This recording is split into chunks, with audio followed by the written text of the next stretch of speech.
오늘 말씀의 제목은 하나님의 영원한 작정 첫 번째 시간입니다. 지난 시간에 우리는 성경의 계시를 통해서 삼위일체 하나님께 하나님에 대한 고백을 할 수 있음을 배웠습니다.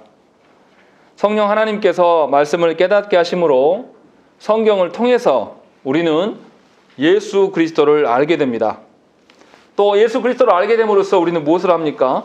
성부 하나님의 그 구원의 놀라운 계획을 알게 되고 맛보게 되는 것입니다. 그래서 신자와 교회는 성령님으로 예수 그리스도와 연합되게 되는 것이고 성부를 드디어 아버지라 부를 수 있게 된 것입니다. 이것을 성경에서 계시하여 주신다라는 것이죠.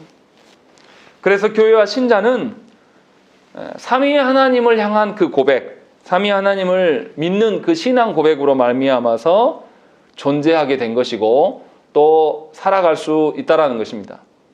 그래서 삼위 하나님의 그 고백들이, 삼위 하나님에 향한 그 고백들이 굉장히 중요한 거예요. 특정 하나님 한 분만에 치중된 것은 합당한 것이 아니다라고 지난주에 말씀을 드렸습니다. 그래서 교회는 세상 가운데서 누구를 드러내는 자입니까? 삼위 하나님을 알지 못하는 자들에게 그리스도를 전달하는 것이 목적이 되어야 되는 것이죠. 그리스도를 전달해서 깨닫게 하시는 분은 성령님이시고 그리스도를 통해서 성부 하나님의 뜻하신 바를 알게 하시는 것.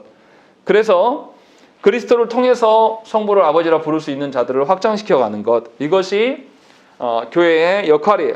교회의 존재 목적이라는 것입니다. 그래서 전도하는 것과 또 신자를 양육해야 되는 것이 교회의 존재 목적이다라고 이야기를 했습니다. 동시에 신자는 자신의 영혼의 변화가 또 다른 이들의 영혼의 변화가 삼위 하나님의 사역이심을 알기 때문에 조급해할 필요가 없다라는 것입니다. 지금 당장은 그 사람이 변화되지 않았고 그 사람이 오랫동안 교회에 머물러 있었으나 전혀 달라짐이 없어요. 그렇지만 그걸로 인하여서 조급해할 필요가 없어요. 왜냐하면 영혼의 변화는 삼위 하나님께서 행하시기 때문에 우리는 삼위 하나님의 일하시는 바를 기대함으로 설 수가 있는 것이고 담대한 마음으로 그 영혼을 대해줄 수가 있는 거예요. 아직 죄 가운데 있지만 은혜 안에 있을 것이다라는 기대감으로 설 수가 있는 것입니다. 그래서 우리가 가진 사랑, 그 사람을 향한 우리가 가진 태도 때문에 그 사람을 대하는 것이 아니라 삼위 하나님으로부터 우리에게 공급해 주신 그 사랑으로 다른 이들을 대할 수가 있다. 이것이 삼위일체 하나님을 고백한 사람들의 유익이다라고 이야기를 한 것입니다. 이것이 지난주까지 내용이고 이제 오늘 우리가 3장에서 이야기할 것은 뭐냐면 그러니까 1장은 성경에 대해서 이야기했고 2장은 삼위일체 하나님에 대한 고백을 했었고 이제 3장은 하나님의 영원한 작정에 대해서 말하고 있습니다. 작정이 뭡니까? 계획이에요. 계획. 하나님께서 모든 것을 시작하게 하시고 그것이 모든 것을 이뤄가게 해서 종국에는 어떻게 될 것이다. 다시 말하면 모든 피조 만물을 하나님이 창조하셨고 이 온 우주 세계가 하나님이 창조하시고 다스려 가시는 대로 분명히 이루어져 가는 것, 이러한 모든 것을 하나님의 계획이라고, 이 계획을 하나님의 작정이라고 이야기를 합니다. 그래서 이것을 위하여서 삼위 하나님 어떻게 하십니까? 삼위 하나님은 삼위 하나님 각 위격 간에 협의를 하셔요. 어떻게 계획하시고 어떻게 이루어갈 것인가. 그래서 그 협의한 것들을 절차적으로 이루어져 가는 것을 경륜적인 사역이라고 말합니다. 이와 같이 삼위 하나님의 협의하심을 작정과 예정이라 하고 이 협의하신 대로 외적으로 실제로 그대로 실행되는 것을 창조와 섭리라고 말할 수 있습니다. 그렇기 때문에 하나님의 계획하심이 중요한 것이고 그 계획하신 대로 정말로 하나님께서 창조하셨고 또 섭리해 가는 것을 우리가 알 수 있다는 것입니다.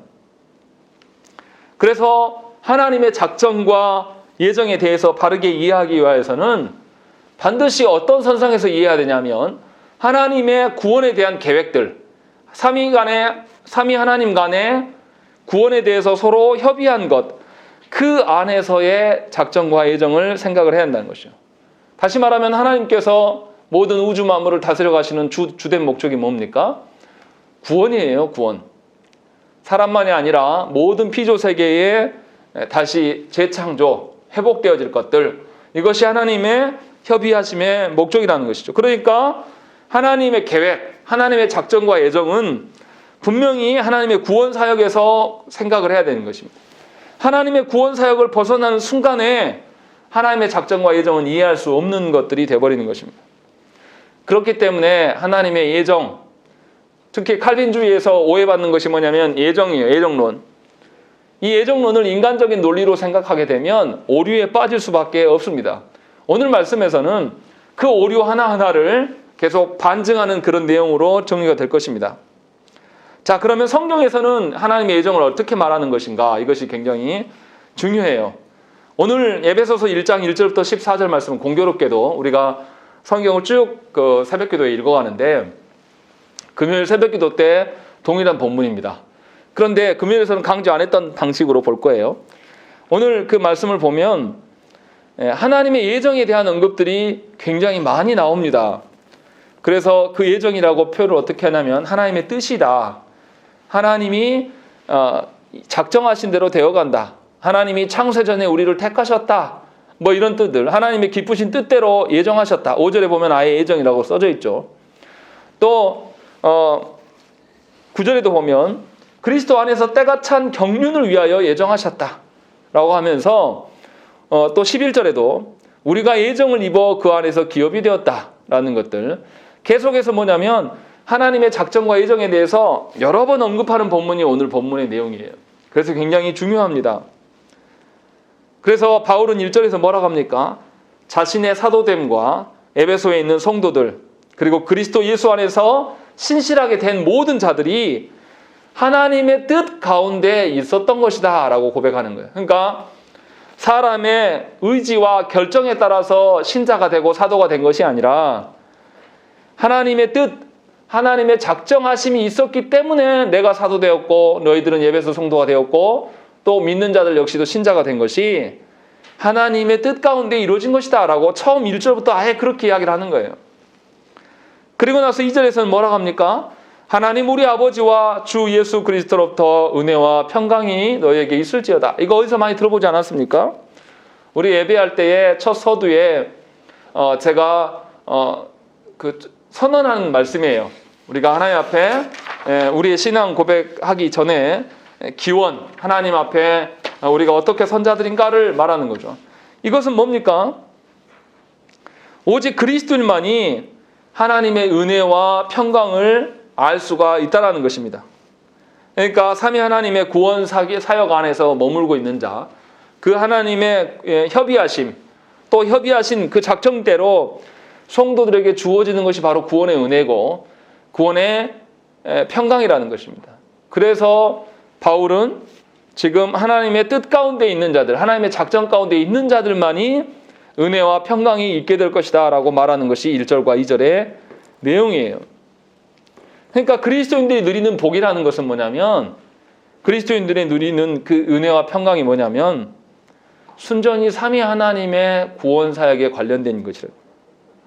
우리 뜻대로 우리 손에 달려있는 게 아니란 말이에요. 그런데도 많은 성도들이 어떻게 생각하냐면 자신이 일주일 동안 어떻게 살았느냐에 따라서 뭔가 달라질 거라고 자꾸 생각한단 말이에요. 그래서 자신이 못 살면 못 사는 대로 자격지심에 빠지든지 좌절하게 되고 또 자신이 잘 살아왔으면 또 그대로 교만할 수도 있는 거예요. 그러나 분명하게 오늘 말씀에서는 뭐냐면 모든 교회와 성도는 하나님의 뜻에 따라서 하나님의 작정을 따라서 존재하는 자들이고 앞으로 살아갈 자들이라고 말하는 것이에요. 절대로 하나님의 뜻과 하나님의 작정을 벗어나서 우리 마음대로 구원의 은혜를 누리고 평강을 누릴 수 있는 것이 아니라고 분명하게 말씀하고 있다는 것입니다. 그 점을 굉장히 우리가 중요시 생각을 해야 돼요. 그래서 하나님의 구원의 은혜와 평강을 맛보는 사람은 하나님께 주신 것으로 만족할 수 있습니다. 하나님이 주신 것이 가장 값진 것이기 때문에. 그래서 바울 사도는 이 3절부터 14절까지의 말씀이 뭐냐면 하나님께서 예정하신 대로 우리를 구원하셨고 구원하신 대로 우리 이끌어 가심 때문에 너무나 기뻐하면서 하나님을 찬양하는 내용입니다. 새벽기도 때도 말씀드렸지만 이것이 헬라어 문장으로는 딱 한 문장으로 되어 있어요. 아주 긴 문장으로. 그런데 이렇게 길게 3절부터 14절까지 길게 한 문장으로 쓴 목적이 뭐냐? 찬양하는 것이다.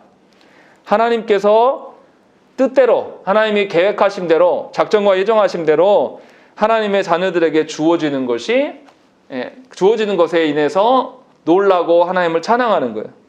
그런데 3절에는 뭐라고 밝히고 있냐면 우리를 그렇게 하나님의 작정대로 하시는 것이 뭐냐? 모든 신령한 복을 우리에게 주시는 것이다 라고 이야기를 하는 거예요. 그리스도 안에서 하늘에 속한 신령한 복을 우리에게 주셨음을 찬양하고 있는 겁니다. 그러니까 우리가 구원받은 것 때문에 찬양하는 거예요. 무슨 말씀인지 되시죠? 그래서 시편 찬송을 부르는 것도 뭡니까? 우리가 마음대로 가사를 써놓고 우리가 느끼는 대로 쓰라는 게 아니라 하나님의 말씀을 그대로 받아가지고 그 말씀을 숙고하고 그 말씀대로 살아보니까 정말로 그러하다라는 거예요. 그러니까 하나님이 주신 것만으로 하나님을 찬양하는 것, 이것이 지금 하나님께서 말씀하신 바예요. 그래서 분명하게 바울은 무슨 이야기 합니까? 하나님의 뜻에 따라서 성도들에게 주어지는 복을 받고 누림에 대해서 찬양하고 있다라고 3절에서 밝히고 있는 겁니다. 그러니까 저와 여러분들이 우리 마음대로 살다가 우리의 욕망대로 살다가 무엇인가 하나님이 복 주셔가지고 이루어졌단 말이에요. 그것을 가지고 하나님을 찬양하는 것은 합당하지 않다는 거죠. 그게 아니고 하나님의 그 뜻하신 바대로, 하나님의 그 계획하신 바대로 내가 말씀을 따라서 살아가면서 그것을 누려보니 정말로 이것이 영원한 하늘의 복이다라는 것을 알게 된 자, 그것을 찬양하는 거예요. 이것을 다르게 말하면 이런 거죠.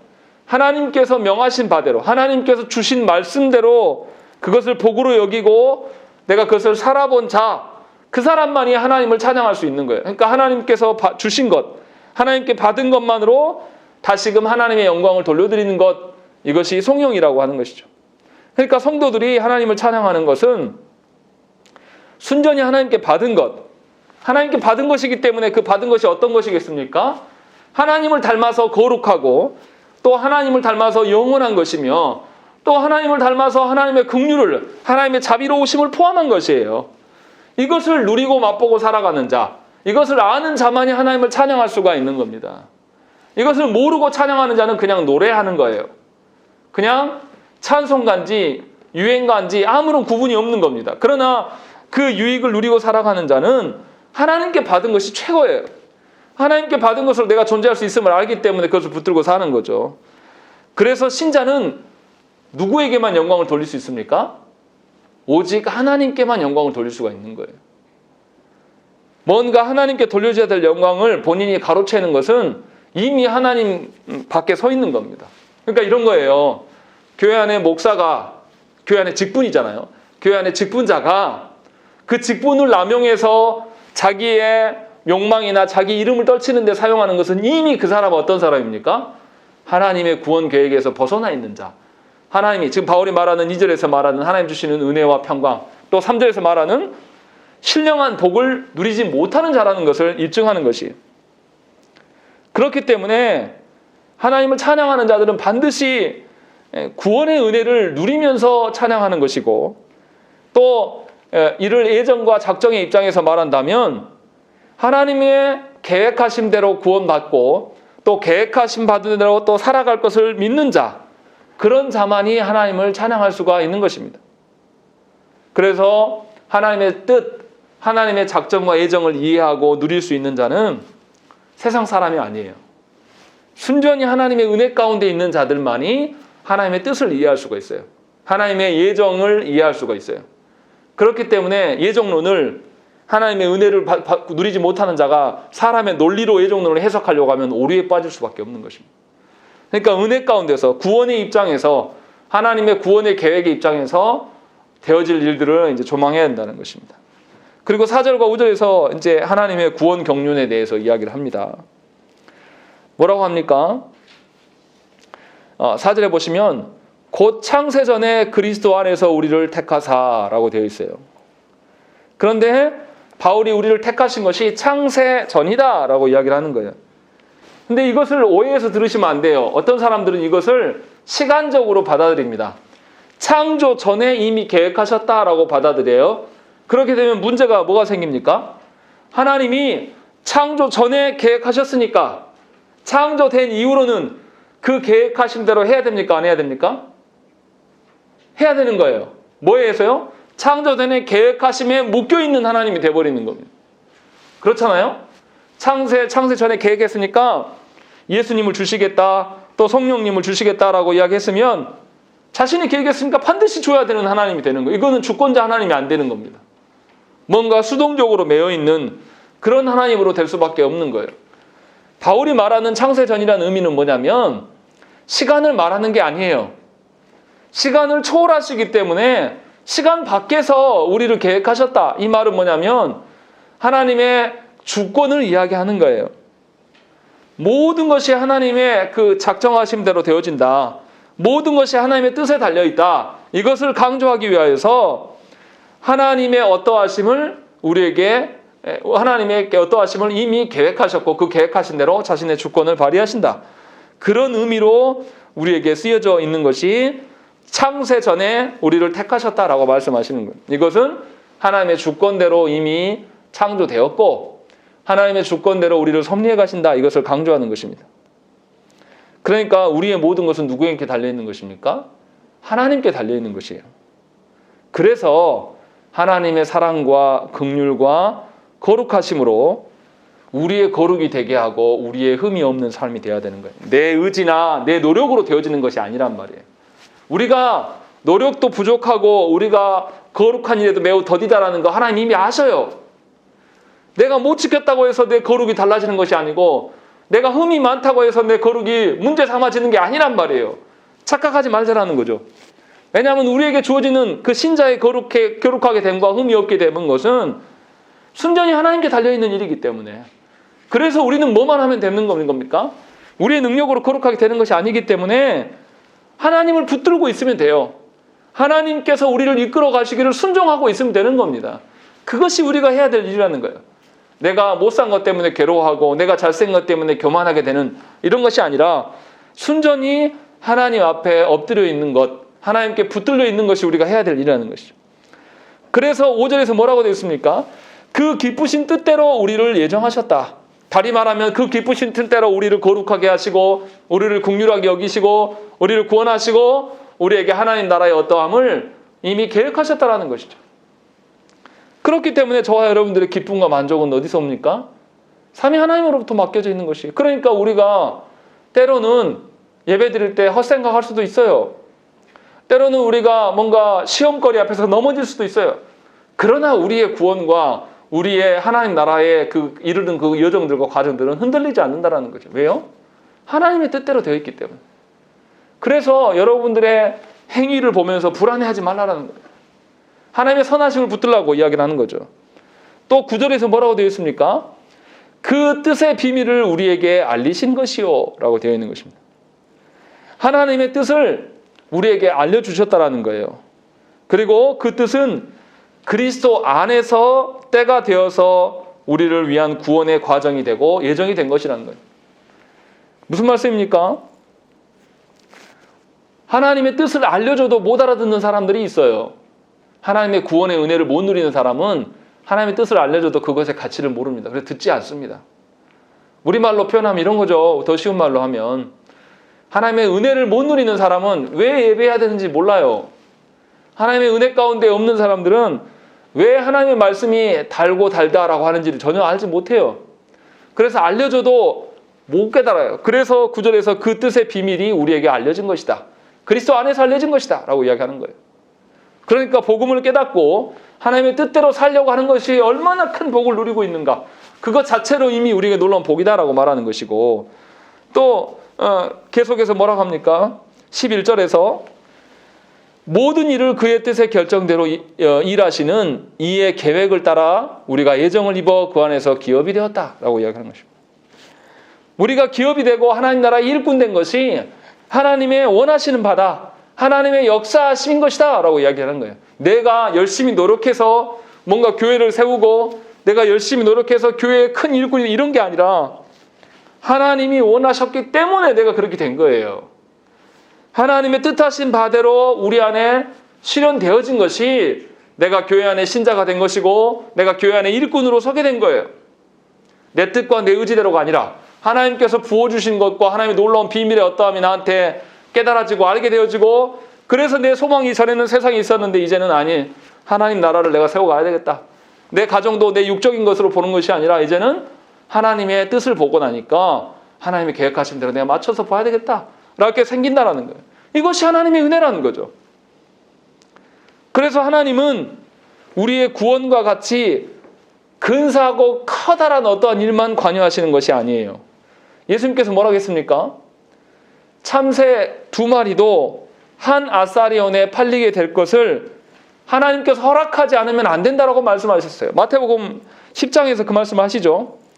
즉 하나님께서 우리에게 관여하시는 것은 뭐냐면 우리 구원이나 우리의 그 하나님 나라의 어떠한 큰 것만이 아니라 사람이 살아가는 아주 작은 세밀한 일들까지도 모든 수단과 방법에서 분명히 하나님의 계획하심 속에 있다라는 것입니다. 그렇기 때문에 그리스도인들에게는 우연이 없어요. 우연이 됐다, 운을 바란다 이런 말 하면 안 된다는 것이죠. 왜냐하면 다 하나님의 계획하심 속에 있기 때문에. 심지어 내가 고통 중에 있는 것도 하나님의 계획하심 속에 있는 거예요. 그래서 우리의 구원만이 아니라 우리의 살아가는 그런 삶의 방식들, 우리가 사람들과 관계 맺는 방식들, 그 모든 그 세세한 것도 다 하나님의 다스림 가운데 있음을 인정해야 되는 것입니다. 이것이 하나님의 예정의 앞에 순종하는 자예요. 그래서 그리스도인들이 거짓을 행하지 못해요. 불의함을 행하지가 못하는 거예요. 왜요? 하나님의 뜻을 우리가 드러내는 자이기 때문에, 하나님의 뜻이 실현되기를 소망하는 자이기 때문에 내 뜻대로가 아니라 하나님의 뜻대로 살아가기 때문에 내가 순종하는 삶이 살아가는 거예요. 나를 꺾고 내가 하고 싶은 거를 절제할 수 있는 근거도 다 하나님의 계획 속에 있는 겁니다. 이것을 조금만 아는 신자라면 어떻게 하겠습니까? 회개하는 데는 능숙하지만 절대로 고집 피우고 남들에게를 학대하고 남들에게 군림하면서 살 수가 없는 거예요. 오늘도 부산에 있는 어떤 대형교회가 정부의 방침을 거부하면서 우리는 죽어도 온라인 예배 못한다 하면서 대면 예배를 드렸어요. 그러면서 정부가 우리에게 구상권 청구하면 우리도 법적으로 대응하겠다 이렇게 나아가는 거예요. 교회를 핍박하는 게 아닌데 분명히 질병을 지키기 위해서 하는 것인데도 교회가 이렇게 억지 부릴 수 있는 근거가 뭡니까? 하나님의 뜻과 계획에 대한 오해를 갖기 때문에 그래요. 하나님의 뜻과 계획에 대해서 오해하는 것은 뭡니까? 하나님의 은혜 가운데 있지 못하기 때문에 하나님의 비밀한 그 계시를, 비밀한 뜻을 우리에게 알려줘도 못 깨닫는 겁니다. 쉽게 말하면 교회가 병든 거죠. 그러니까 이거에 대해서 우리가 잘 생각을 해봐야 돼요. 우리의 구원, 우리가 예수 믿게 되고 예수 믿게 되어서 하나님 나라에 이를 때까지 전 과정이 하나님의 다스림 가운데 있다는 것입니다. 1.1획도 틀리지 않고 벗어나지 않고 하나님 가운데 있는 거예요. 그러니까 신자의 구원이라는 것, 신자가 살아가는 데 있어서 거룩해져 간다는 것은 하나님의 인도하심이고 하나님의 거룩을 닮은 거룩일 수밖에 없는 것입니다. 그래서 다른 사람을 사랑할 때 하나님이 주신 사랑으로 사랑할 수밖에 없는 거예요. 내 육적인 사랑으로 살아갈 수가 없어요. 왜냐하면 육적인 것은 이미 하나님과 벗어나 있거든요. 여러분들 자녀들에게 무엇을 주고 싶습니까? 영원하고 변함없는 것을 주고 싶은 것이 부모의 심정 아닙니까? 그러나 진짜 하나님의 구원의 계획을 아는 사람이라면 하나님의 복음을 전하는 것이 너무나 합당한 거예요. 목사님 제가 막 그렇게 하면 안 된다고 질타하고 질책해서 하는 것이 아니라 정말로 하나님의 뜻대로 되어지는 것이 이 아이에게, 이 자녀에게 진정한 복이구나 라는 것을 알게 된다는 것이죠. 그래서 우리의 생각과 우리의 짧은 판단들, 이런 걸로 인하여서 우리의 신앙생활을 결정지어서는 안 됩니다. 그것은 우리 생각일 뿐이에요. 같은 맥락으로 내가 하나님이 예정하신 자인가 아닌 자인가 이렇게 분별하는 것도 하나님의 예정을 대로 이어가는 데 있어서 아무런 의미가 없는 거예요. 내가 스스로 판단했을 때 내가 A라는 아무개라는 신자를 보니까 구원받은 것 같고 구원받지 않은 것 같고 내가 판단하면 그거 뭐 할 거예요? 하나님이 구원하시기로 했으면 현재적으로 그 사람이 어떠한 중에 있든지 상관없이 구원하신다니까요. 그러니까 우리가 누구를 판단하기보다 내가 정말로 하나님의 은혜 가운데 있는가, 내가 하나님의 뜻하신 대로 정말 살고자 하는가, 나를 돌아보는 것이 예정을 아는 자의 합당한 태도라는 것이에요. 이렇게 할 필요도 없어요. 교회 안에 목사와 장로처럼 교회 안에 직분자들이 타락의 모습을 보이는 걸 보면서 어떻게 저럴 수 있어? 내가 목사님 그렇게 안 봤는데 이렇게 말할 것이 아니라 하나님의 예정대로 되었으면 좋겠다. 만약에 하나님의 예정이 저 목사가 하나님께 버림받는 거라면 그렇게 돼야 돼요. 그런 일어나는 일들에 대해서 이상하게 여길 필요가 없다라는 것입니다. 생각을 해보세요. 구약의 선지서에서 나타나는 현상은 뭡니까? 이스라엘 백성들 중에서 누가 먼저 타락합니까? 이스라엘 백성들에서 정치적인 것들이 타락한 게 먼저가 아니라 제사장과 선지자가 먼저 타락합니다. 그래서 종교적인 타락이 일어났을 때 뒤에서 나타난 게 뭡니까? 정치의 타락이에요. 그리고 종교와 정치의 타락이 일어나니까 뭡니까? 백성들이 말도 안 되는 짓거리들을 계속 행하는 거예요. 그래서 어떻게 됩니까? 가늠하는 것은 일도 아닌 것이고 나중에 이 예루살렘 성이 포로로 군대로 휩싸이게 되니까 나중에 어떻게 돼요? 배고픔에 견디지 못하니까 자녀들을 서로 구워 먹어요. 오늘은 니네 자녀 구워 먹자, 내일은 우리 자녀 삶아 먹자. 이런 일들이 예루살렘에서 실제로 있었다는 것이죠. 이것이 왜 일어납니까? 하나님의 구원에서부터 벗어난 타락에서 시작된 거예요. 이것이 성경에서 많이 드러나는 거예요. 그 말이 뭡니까? 하나님의 계획하심 속에 우리가 있는 것이 가장 우리가 살 길이라는 것을 이야기를 하는 거예요. 그러니까 하나님의 작정과 예정을 바라볼 때 가장 드러나야 될 것이 뭡니까? 하나님의 주권이에요. 하나님의 주인되심이 드러나는 것이 가장 먼저예요. 하나님의 작정하신 대로, 하나님의 예정하신 대로 우리는 되어지는 거예요. 그러니까 우리의 삶이나 우리의 말이나 우리의 소망이나 다 뭡니까? 하나님이 주인되심이 드러나게 해야 되는 것입니다. 우리뿐만 아니라 또 어떻게 해요? 하나님께서 사람의 손에 무엇을 맡겼습니까? 모든 피조세계를 다스리라고 하나님 말씀하셨단 말이에요. 그래서 모든 피조세계가 내 만족과 내 유익을 잇는 것이 아니라 오늘 하나님께서 원래 창조 질서대로 그 아름다움을 드러내는 피조세가 되도록 우리가 다스려 가야 되는 것이죠. 그래서 모든 피조세계에 하나님의 영광만이 드러나기를 바라는 거예요. 예를 들어서 이런 건 안 됩니다. 제가 분재 굉장히 싫어해요. 왜 싫어하냐면 하나님이 원래 창조된 질서대로가 아니라 이 나무를 어떻게 합니까? 어렸을 때부터 묘목이었을 때부터 어떻게 해요? 사람이 의도적으로 막 이렇게 철사로 해가지고 다른 방향으로 꺾어다 버려요. 이게 하나님의 창조의 원래 원리입니까? 그렇게 하라고 하나님께서 나무를 준 게 아니에요. 근데 사람들이 자기 의도대로 이것을 바꿔버린다는 거. 이것은 하나님께서 기뻐하시는 하나님의 영광이 아니라는 것이죠. 무슨 말씀입니까? 모든 피조세계에, 이 피조세계라 하면 자연만을 말하는 것이 아니라 우리 가정과 우리 교회도 마찬가지로 온전히 하나님의 목적대로 우리가 존재해야 돼요. 또 하나님이 불변하시기 때문에 우리도 영원한 것들을 소망하게 돼야 되는 것이고, 하나님이 영원하신 평안을 주시는 분이기 때문에 우리는 영원한 평안을 소망해야 되는 거예요. 잠깐 있었다가 없어질 그런 소망들, 잠깐 있어졌다 없어질 그런 영광들, 그런 것들을 누리면서 사는 것이 우리가 아니라는 것입니다. 그래서 세상에 어떠한 것들이 별로 의미가 없다는 거예요. 왜냐하면 세상에 어떠한 것은 오래 가지 않아요. 그렇지 않습니까? 우리 핸드폰 새로 신형을 딱 사면 얼마나 좋습니까? 핸드폰 기스나기 전까지 좋아요.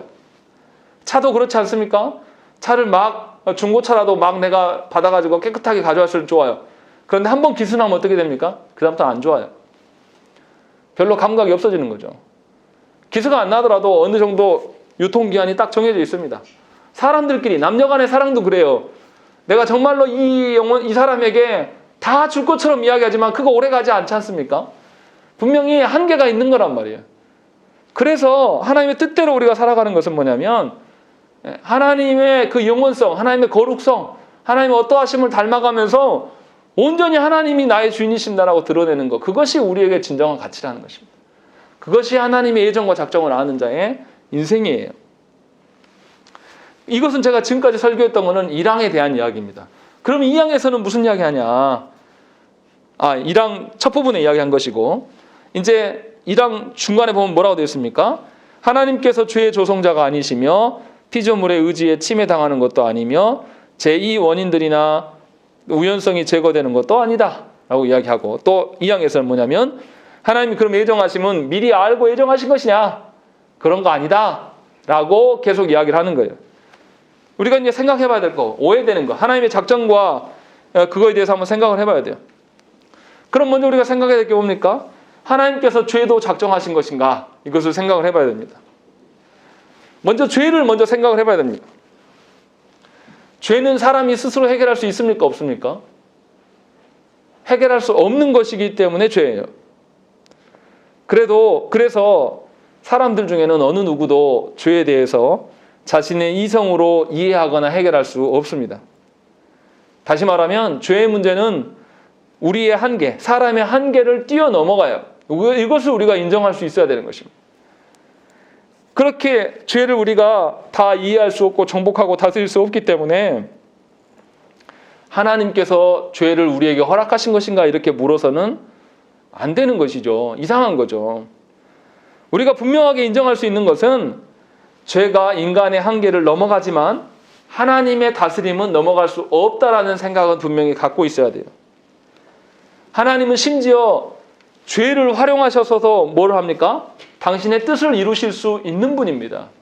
오늘 오전에 들었던 말씀에서도 야곱이 자기의 외삼촌 라반의 그 교활함을 통해서 무엇을 보는 거죠? 자기 자신을 보게 하는 거예요.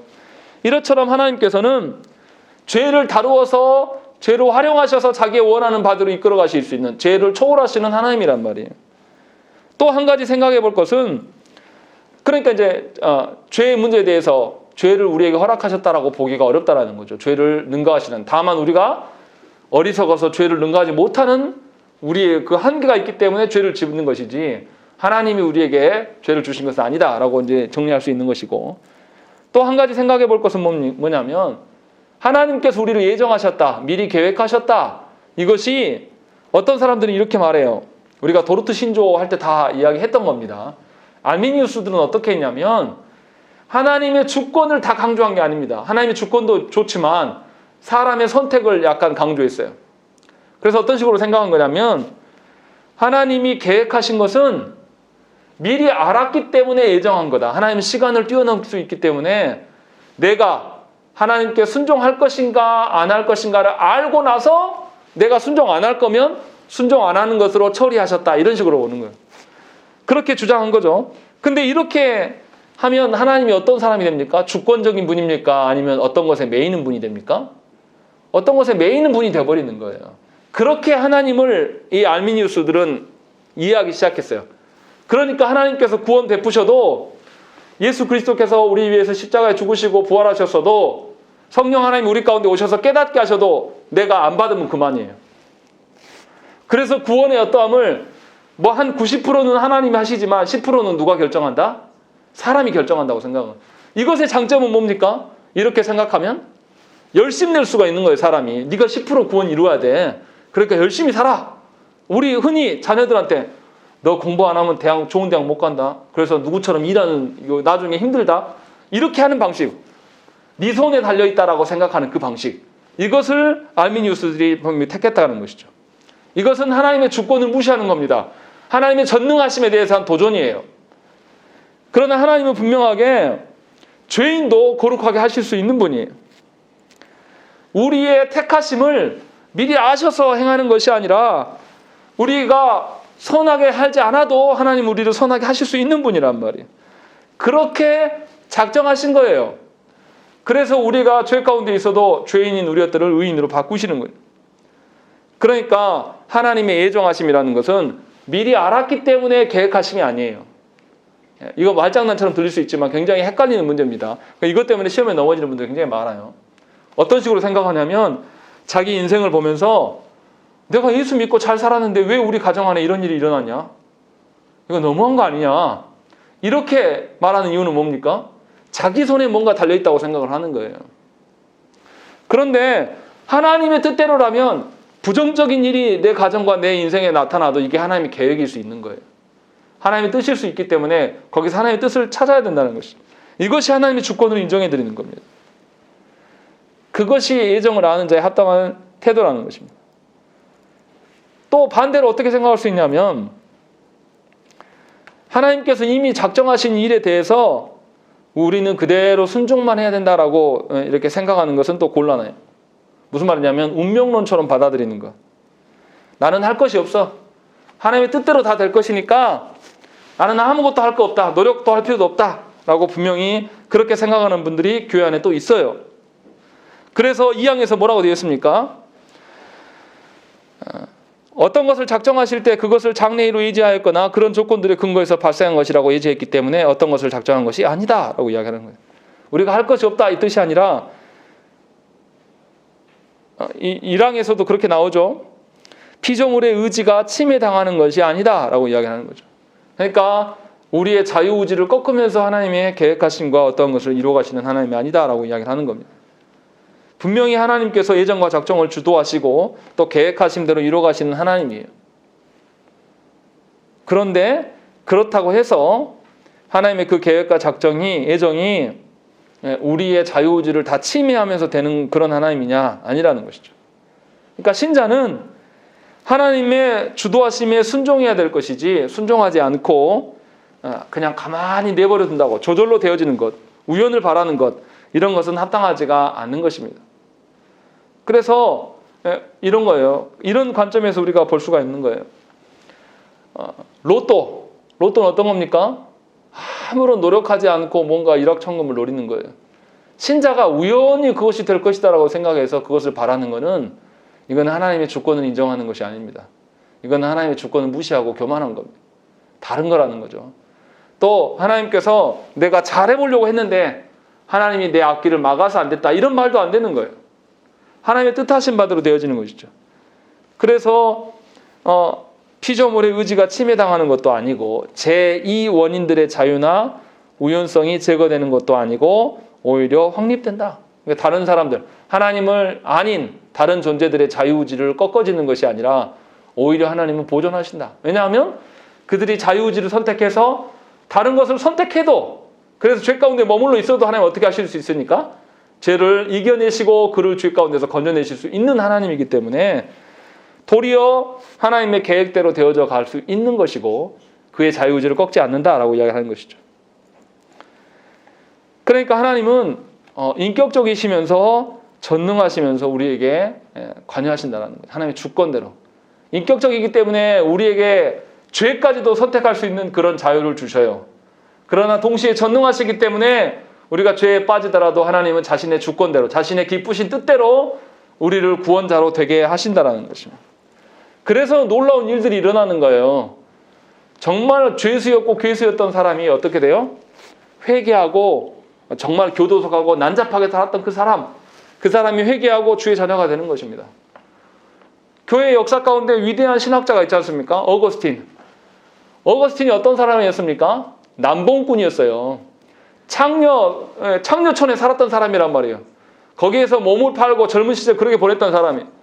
그런데 그 사람이 하나님의 말씀을 제대로 알게 되고 그의 어머니의 계속적인 기도로 말미암아서 그가 회심하고 난 뒤로는 어떻습니까? 성경에 대해서 바른 견해를 갖기 시작하고 놀랍도록 그가 성경에 대해서 해석을 꺼내놓고 그래서 신학에 아주 큰 산맥을, 아주 큰 일들을 해냅니다. 그리고 그것에 도움을 우리가 받고 살아가는 거죠. 그런 일들이 있을 수 있다는 것입니다. 그래서 분명하게 물론 우연적으로 나도 그렇게 될 것이다 하고 방관하고 그렇게 살아가는 것이 아니라 하나님은 그럴 수 있는 분이다라는 걸 보라는 거죠.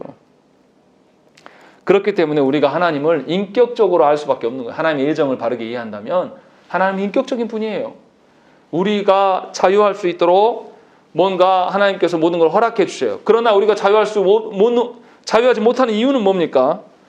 그냥 우리의 연약함과 우리의 한계예요. 우리가 자유하고 싶어도 죄의 문제에서 우리가 자유할 수 있습니까?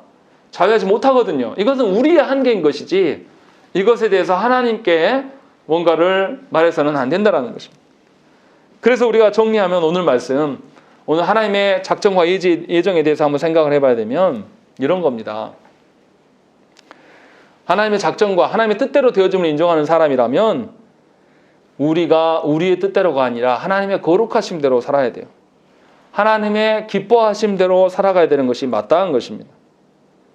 또 우리 구원의 근거가 나에게 속한 것이 아니라 오직 하나님 안에서만 확신하고 찾을 수 있음을 분명히 여러분들이 인정하셔야 되는 거예요. 하나님을 떠나서 뭔가 평안을 누리고 하나님을 떠나서 뭔가를 이루겠다라고 생각하는 것은 하나님의 예정하심을 거부하는 겁니다. 뭔가 가정 안에 어려움이 있고 여러분 인생 가운데 큰 문제가 있을 때에 그래서 하나님께 기도해야 될 때라고 말씀하는 거예요. 하나님의 뜻대로 되어져야 되기 때문에. 근데 그것이 아니고 하나님의 뜻을 인정하지 못하는 사람들은 하나님께 기도하기보다는 뭘 하는 거죠? 자신의 열심과 노력으로 세상을 향해 나아가는 거예요. 그러면 그럴수록 더더욱 하나님의 뜻은 무너져 내립니다. 여러분들의 자녀를 바라보면서 나는 못 배웠고 나는 많은 것을 누리지 못했는데 우리 자녀는 더 많은 것을 누리고 더 배웠으면 좋겠다는 마음으로 세상으로 내보내면 내보낼수록 저 자녀들은 하나님의 뜻과 거슬리는 인생을 살아가요. 그래서 여러분들과 동일한 삶을 살아가는 거예요. 그런데 그게 아니고 저 자녀들에게 어렸을 때부터 하나님의 뜻대로 되어지는 것이 너에게 유일한 행복이다, 유일한 낙이다 라고 가르쳐 놓으면 하나님의 뜻에 순종하는 것을 찾아가는 겁니다. 그거는 세상의 기준과 전혀 달라요. 세상의 기준은 이 나이가 되면 이것을 이뤄내야 되고 이 나이가 되면 이것을 이뤄내야 된다고 말합니다. 그러나 하나님의 뜻대로 되어지는 것은 나이하고 상관이 없어요. 하나님이 언제 회심케 할 것이고 언제 저 사람을 세울 것이고 언제 저 사람을 낮출 것인가 우리는 몰라요. 오직 하나님께 물을 수밖에 없는 것입니다. 그래서 신자는 뭐냐면 하나님의 계획을 아는 신자라면 하나님의 어떠하심을 찬양하고 그것으로 기쁨을 삼는 자일 수밖에 없다는 것입니다. 이것이 오늘 하나님의 영원한 작정에 대한 우리의 태도여야 되는 것입니다. 그러니까 우리가 인생에서 하나님을 알아가는 것처럼 즐거운 게 없어요. 왜냐하면 하나님의 뜻대로 되어질 것을 알기 때문에. 그래서 하나님을 아는 일에 열심을 낼 수밖에 없고 우리의 어떠함이 아니라 우리의 어떠함에 꽉 차 있던 우리 마음을 어떻게 하는 거죠? 하나 둘씩 빼내서 무엇으로 채워가는 거예요? 하나님의 어떠하심으로 채워가는 것, 이것이 인생이 된다는 것입니다. 그래서 우리가 하나님의 것으로 기뻐하고 하나님의 뜻대로 되어지는 것으로 즐거워하는 것, 그것이 저와 여러분들의 인생이 될 줄로 믿습니다. 우리 함께 기도하겠습니다.